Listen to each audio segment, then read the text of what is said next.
Well, Ulysses, it is one of our favorite things to do, and that is mailbag episode. And we have one today. And we don't have one, but two great questions that we will go over. And it's Fun Thursday. So guess what? There's baseball trivia and Name That War. So let's get started right now. You are Locked On Rays, your daily Tampa Bay Rays podcast. Part of the Locked On Podcast Network, your team every day. Hello, my name is Kevin Weiss. I'm Ulises Sambrano. And we are the host of the Locked On Rays podcast, part of the Locked On Podcast Network. Thank you for making us your very first listen every day. Be sure to check out and subscribe to our YouTube channel at Locked On Rays, as well as all the other traditional podcasting platforms. You can also email us, reach out to us anytime, lockedonrays@gmail.com, and find us on X and Instagram.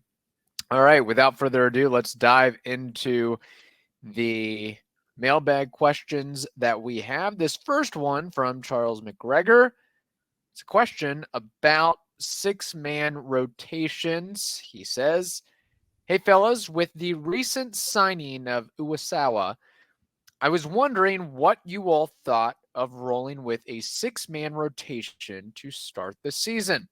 The case I'd make is that it helps with wear and tear for injury-prone Civale and Efflin, reduces inning count for young pitchers, and helps ease Littell into going a full season for the first time as a starter. What do you all think?" Well, Charles, thank you so much for writing to us. He was part of our baseball fantasy league, so that was pretty cool. Yes. We will have one this year as well.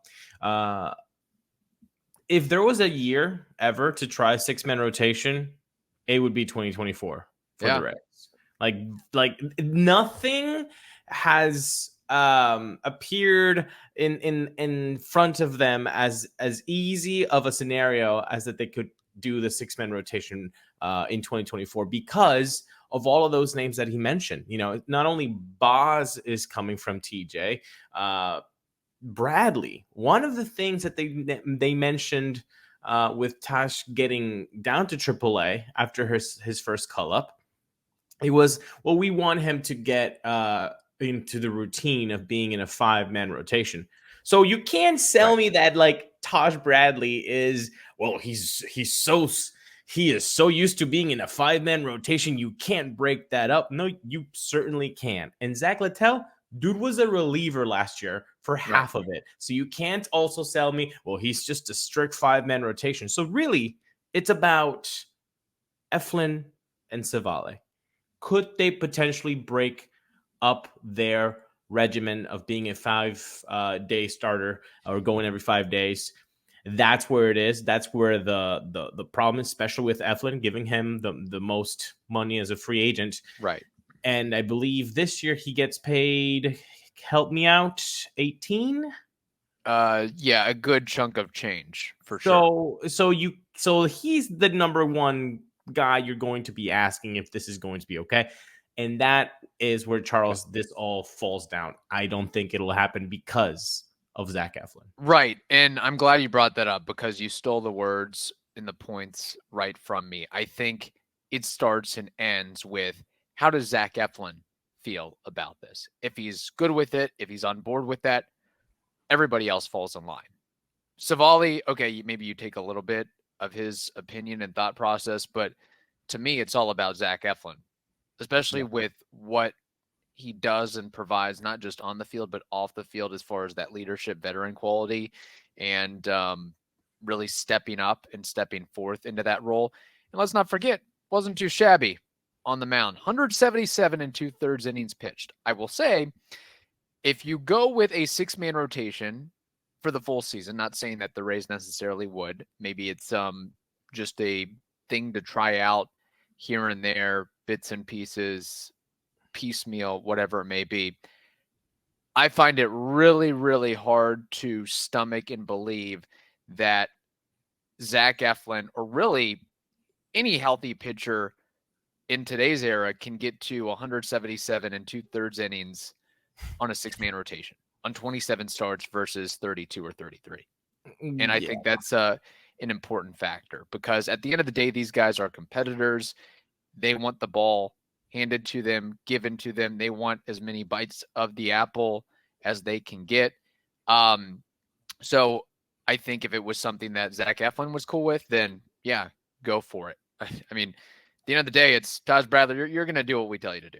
Yeah. Zach Littell, same thing. Ryan Pepio, same thing. Shane Boz, I'm not even 100% sure if he opens the season in the majors because he didn't pitch in Durham recovering from Tommy John, did he? Now, the last thing we heard from Shane Boz is that he would have a normal spring training. So like that's the most that we have heard from, but no, he did not pitch in AAA. And I would like to edit something I just said about the salary.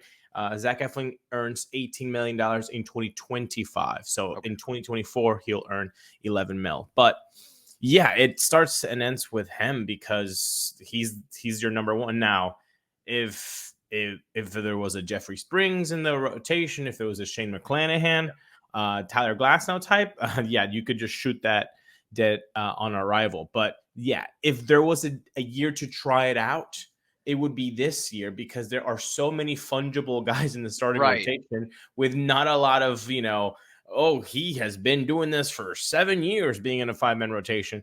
The guy is Zach Eflin. So if he's up for it, sure. But I would probably lean towards nah. Yeah, that should be the tagline or the strap line for this 2024 Rays season. F it, let's try it. F it, let's give it a shot. Based on what we know about McClanahan, the whole Wander Franco disaster, trading Tyler Glasnow, bringing in a bunch of new faces. Like, I think this is the retool. Let's get quirky. Let's get weird.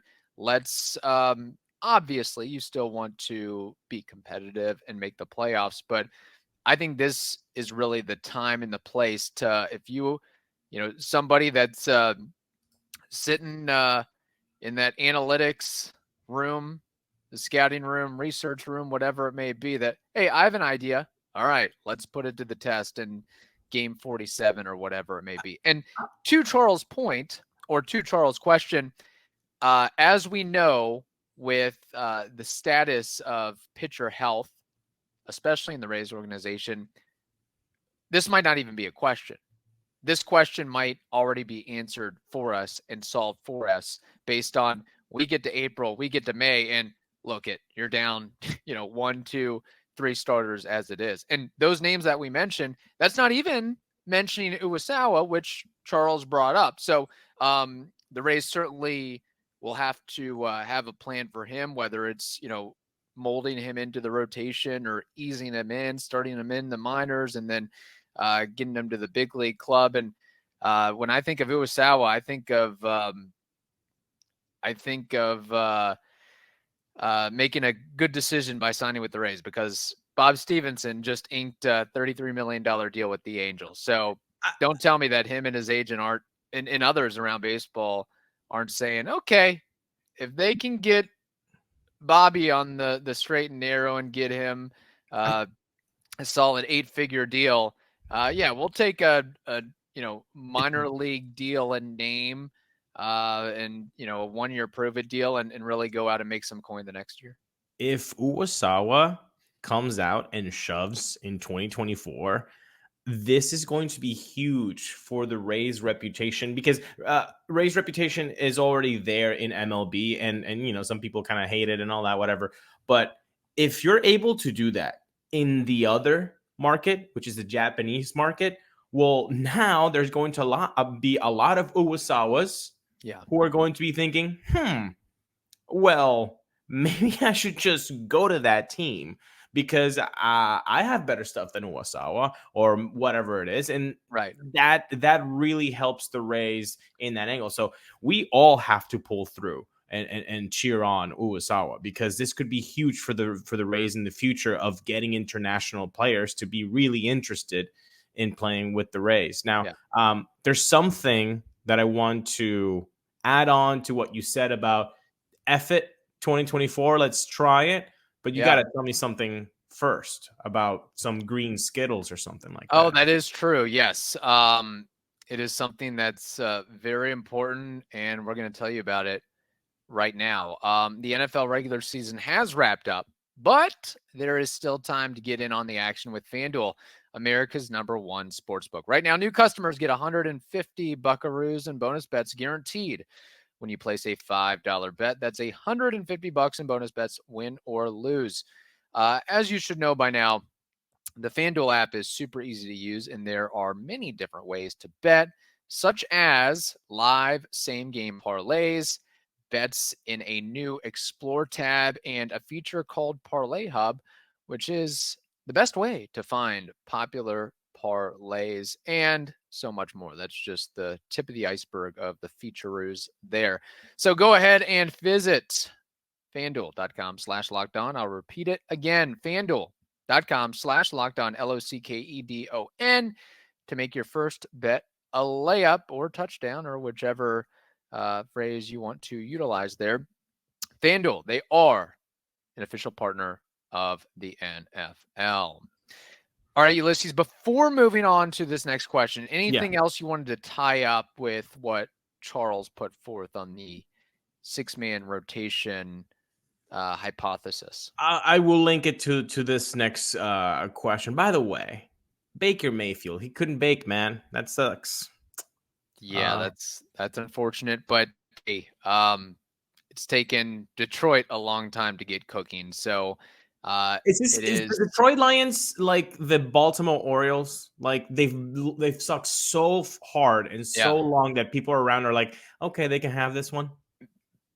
Basically, that's the situation. And you could even take it to another extreme. They're like the Baltimore Orioles times 3 or 4 times over. So that's a good analogy and comparison there. So maybe next year. Baker certainly earned himself some money, but I honestly didn't think they'd make it that far this year based on how the season started and the offseason rumblings and so forth, which it goes back and maybe to this question by Chase, which we'll get to. It's not how you start, it's how you finish. So Chase Ross, our buddy, OG listener, has this question about Fan Day and beyond. He says, hey guys, I'm going to miss FanFest because that Saturday I have a Special Olympics horse show. My question, however, is how do you feel about the Rays in the season? Do you think that we'll be in for a long summer? Have a nice day. Well, Chase, as always, thank you for participating in our community and for being part of it for so long now. Good luck, first of all, in that horse show, the Special Olympics. That's really cool. Good luck there. To answer this question, I will tell you that we posted a poll on our social media. Okay. It said the Rays' first competitive window was 2008 to 2013. The Rays started a new one in 2018, winning 90 games and have been to the playoffs for 5 straight years. The question is 2024 the beginning of a third window, or does it feel like it's still part of that second one? 45% of people are saying that this still feels like the second window. Okay. 34% of the people say this feels like a new window, and 21% hadn't thought about it. One comment here, Brian Stark says, when you look at the second window, you have guys like Bilal, Yandy, and starting in 2020, Pete and Randy. Until those 4 guys are all gone, I don't think it can be a new window. It's a soft transition, though. 2026 probably starts a new window. What do you think about that, Kevin? Well, it's kind of a mixed bag as far as the opinions go there from the listeners. Definitely split takes on that. I mean, just overall, I think it is a little bit of a start of a new window. I see just on paper and just how things are going that I could see this team winning high 80s, low 90s, still making the playoffs, but not being that dominant high 90s, hundreds winning team. That's kind of where I'm at right now. I think it's seeing and witnessing which young players can step up and take it to the next level. We know that at some point, Randy Rosarena and other bigger names are going to have an expiration date, expiration clock within the Rays organization and will be shipped off or moved away. And I think that they're kind of beginning to start it. So I think we're starting to see that transition, if you will, which is why I go back to the point of, hey, let's try out some different things, some new things, some unique ideas, and give the young players a long leash, which I know that Chase asked, hey, are we in for a long summer? I think you could be in for a long late March, April, May, just as a lot of these newbies get their wind under their sails, be it Caminero or DeLuca or Mead or Aranda or the new pitchers. Plus you have the Taylor Walls injury as well. And Shane Baz, like in Uwasawa, I mean, there's probably going to be some, getting back on track or a learning curve with those guys. So that's kind of how I see it. I certainly don't see the team going 13-0 to start the season like they did last year. No. I agree with you. I feel like it is, Brian says it's a soft transition. I understand that it's a soft transition. I do think that people that say that it's still the second window, I feel like from my perspective, they're seeing it as you cannot start a new window within a streak of playoff appearances. Right. So until that playoff streak is broken, then that still remains that same window. I disagree if with that thought, because you could, I know he said Randy, Bilal, Yandy, and Pete, fine, but then I can also name you Margot, Glasnow, like Wander, and that's the thing. I think Wander's a big part of this window discussion. If he was still part of it, legitimately part of the organization, I think you could still make the case that you're in that second window, and I think the Rays would build off that and work through that and work around having Wander on the roster. But now that he's, I would say most a strong percentage that he will not be playing a game for the Rays anytime soon, that they're ready to move on to a new era and find who's that face of the franchise going forward, because he was supposed to be the guy until for the next 10 years, 2035, 2038, whatever. He was supposed to be the guy for the next decade. He was going to have his face plastered all over, and he was already starting to. You're no longer counting on him. I don't think the Rays are counting on him. I don't think the fandom is counting on him. But look at that. I disagree. I think it's a third window because let's go back to the first question. I will repeat the names in the starting rotation: Zach Eflin, Civale, Littell, Pepio, Taj, and Uwasawa. That has nothing that has nothing to do with the second window. I'm sorry. Sorry. This 2024, it has a different feel. It has a Curtis Mead that could be a starting lineup kind of guy, or if not, could be getting a lot of platoon opportunities at second base with Brendan Lau. So Brendan Lau is not going to be counted on for most of the season. You're talking about Junior Caminero, but possibly playing a starting role as well. So you got Caballero. I feel like this is a lot of the Rays operate with refreshing the roster and all that, but there is a different feel for what the 2024 season and the roster has right now that I go back into this poll and I feel like it is a new window. Yeah. And which isn't a bad thing. I mean, it's just that at some point there's got to be a transition. And I think that their move from window 2 to number 3 isn't as big of a drop off as a lot of other organizations. So we should still hold that in high regard, which I go back to it. I still see this as a team that can make the playoffs and should make the playoffs. It's just there could be some tough circumstances, as there are in any 162 game season. There's ebbs and flows, ups and downs. And, harken back to the Rangers, they finished second in their division. They went 90-72, and where'd they wind up? Without Jacob deGrom in a late playoff debut for Max Scherzer. So sometimes you got to play the games and kind of see how it all shakes out. Speaking of that, I think I am curious and interested to see how the Rays come out of the gates. I guess March 28th is their first game opening day, because they will start the year, unless I'm mistaken here, they will start the year with a four-game series versus Toronto, which it should be easy for them because they'll just have to move from Dunedin to St. Pete for that start of the season.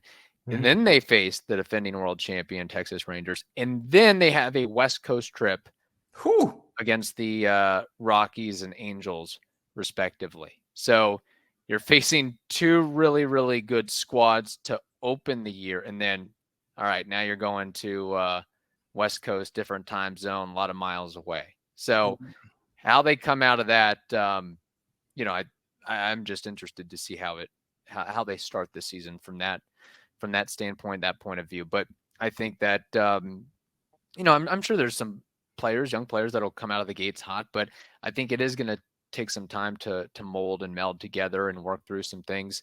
And that's what spring training's for as well. But I'm in a weird way excited about what this 2024 squad brings, because I think there's so much potential and hope for what some of these guys can develop and become. Like, can Pepio become an all-star?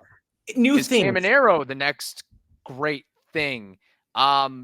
Let's give Curtis Mead a legit chance. Let's give Aranda a legit chance. Let's give DeLuca a legit chance. I think that's kind of what we should all take out of this glass half full looking at it. Yeah, I think I'm excited as well too, and I think it's because of that newness feel. It's that you've got new toys in the roster now that you can play with and plug here, plug there, and give opportunities to guys who haven't been able to be given that chance because there were other players ahead of them. So no, I think it's just because it's, I mean, at least for me, and I believe that it is for you too, because of what you said. Just because we feel like it's a new window, that doesn't mean that it's a negative thing. It, on the contrary, it's something to look forward to, and hopefully this new window can give us as many good memories as the first window and as the second one did. Yeah. Hey, there's enough to be negative about with the Rays organization based on some of the happenings that have occurred there. All right. Baseball trivia. Name that war. We got to get the theme music ready. It's been a while. Night driving. There we go. Love to hear that. Ulises, what do you have in the way of baseball trivia? Well, as you guys know, the Hall of Fame votes came in this week, so I thought baseball trivia should go that route. Adrian Beltre got inducted with 95.1% of the percentage of ballots, right? There are only 18 players inducted with a higher percentage of being on the ballots than Beltre. Kevin, can you name 9 of these 18 players with a higher percentage of 95.1%? Half of them. Oh my goodness. Yeah. Well, I guess that tells you something about how good that Beltre was. Well, Derek Jeter. Derek Jeter is correct. 99.7. He's been top of mind. Mariano Rivera. Very good. He is 100%.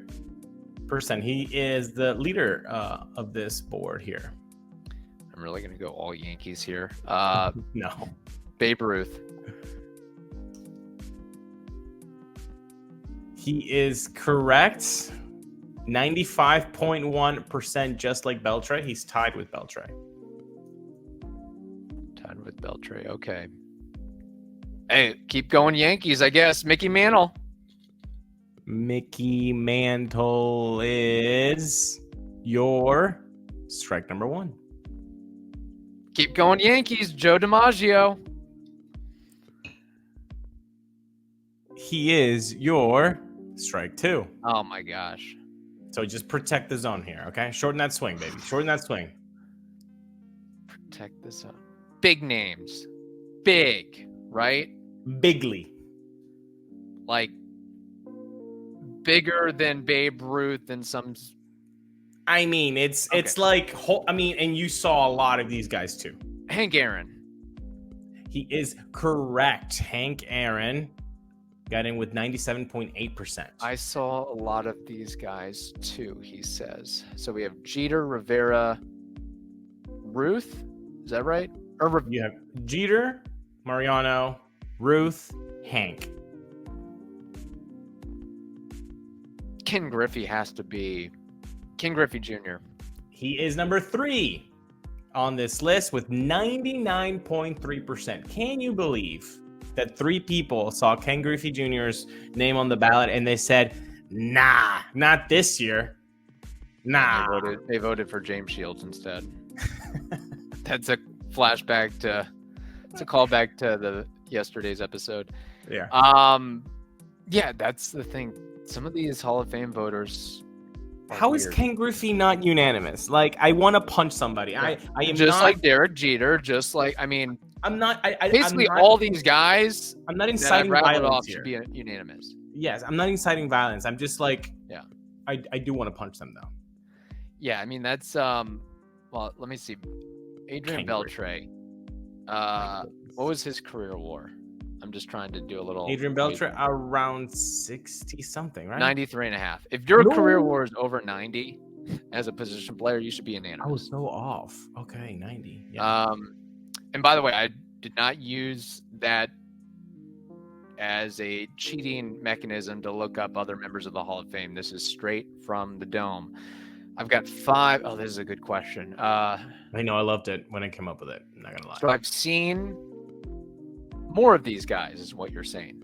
You have. I will count how many you have seen. 1, 2, 3, 4, 5. 5 guys. God, So if you name 4 of the 5, you're in. I'm good. You've got the question. Do I want to go Pedro Martinez? I will go Pedro Martinez. Going with the Red Sox. Gonna cost you. Strike 3. The list. Mariano, Jeter, Griffey, Tom Seaver, Nolan Ryan, Cal Ripken Jr., Ty Cobb, George Brett, Hank Aaron, you mentioned him, Tony Gwynn, one of the 5 guys, Randy Johnson, big unit, the professor on the mound, Greg Maddux, Chipper Jones, Mike Schmidt, Johnny Bench, Steve Carlton, Babe Ruth, you mentioned him, Honus Wagner, and Adrian Beltre. What percent of the vote did Pedro Martinez get? Do you have that in front of you by any chance? Do I have... Oh, I see it. 91.1%. Okay, so I was on the right track. Yeah, 91.1%. That's correct. Did you mention Randy Johnson? Big unit, yeah. That's right. Okay. Oh, that's disappointing. I know. The question is... The 5 you saw were Ripken, Randy, Maddux, Jones, and I'm missing one. All right, whatever. Yeah. Did you say Gwynn? Oh yeah, Gwynn, okay, Johnson, Maddux, Jones, and Ripken. Well, I guess next year we can add Ichiro to that list, hopefully. That's right, baby. That's right. All right. Great question. Hopefully you all were playing along at home. My name that war. I don't think I'll be giving anything away here by saying not a Hall of Famer, but played with a Hall of Famer or multiple Hall of Famers. And I came up with this guy because Adrian Beltre, my name that war, is oddly related to that. Beltre played for the Red Sox in 2010. This individual was a teammate of Adrian Beltre with the Red Sox in 2010 at the tender age of 34 years old. this player was. Marco Scutaro, what is his career baseball reference WAR? Oh, buddy, I love this one. I love this. Venezuelan bump. Venezuelan bump, the pride of San Felipe. That's right, baby. That is right. You know, I saw him on right on the coast, right? That's right. Look at I have you. no idea. Actually, I just pulled that out of my bum. Look at you putting on Google Maps. Dude, so I'm on West Palm Beach when Venezuela was doing spring training for the World Baseball Classic. He was so dope. Talked to him for a little bit. Okay, Marco Is it bad Scutaro. if I said that I always assumed he was Italian based on his first name and last name? Well, yeah, he definitely has his family is definitely like it has to be Marco Scutaro. Oh, okay. There's no way. I don't know personally. I don't know, but I mean his dad's name is Donato Scutaro. I mean, I would think, yeah. Marco Scutaro. Okay, so he played from 2003. I remember that because I saw him against the Devil Rays while he was with Oakland. 2003 till about, he definitely won that championship in 2014 with the Giants. So let's say 12 years. And he was damn good. I would say a 3-WAR guy every time. So he would be like 36 WAR. Let's take him off a little bit. I would go with 32. Marco Scutaro. I did look it up. He is of Italian descent, by the way. Shortstop, second baseman, third baseman.